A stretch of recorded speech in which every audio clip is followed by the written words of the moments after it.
Биздин жаштар азыр проблема болуп аткан. Кыздардын талаптары өтө жогору, балдардыкы төмөн.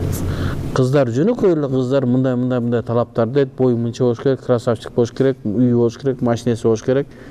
Азыркы заманда 25-тен 28-ге чейинки жаштагы балдар ушу айтылып аткан талапты аткарууга 80% жаштарга даяр эмес. 25-тен 28 жашка чейинки балдар болдубу?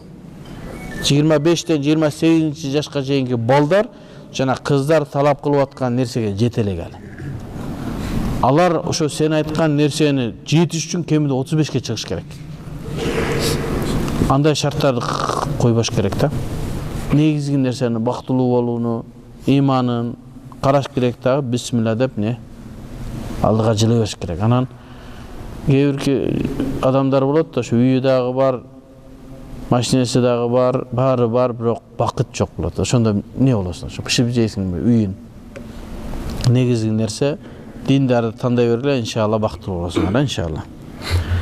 Мечитке кат жазып үйлөнсө болобу дейт. Мечитке кантип кат жазып? Ондай болбойт. Мен келинчегим экөөбүз тамашалашып калдык да. Анан мен айттым, чото мени эч ким билбей атат окшойт. Мен кастинг жарыяласам окшойт. Саарда сиз да кастинг жарыялап коюңуз. Мен үйлөнөмүн. Мага мынча жаштан мынча жашка чейинкилер болсо аламын деп Инстаграмыбызга жазып коюң. Анонимно мен ошол өзүм немесин сыр сактап берем деп чыгарсаңыз мүмкүн, иншалла ниети барлар жазышы мүмкүн. Кээ бирки алтындар көрүнбөй кумдун ичинде жаткан болушу мүмкүн да. Ошого чыгып калышы мүмкүн, иншалла.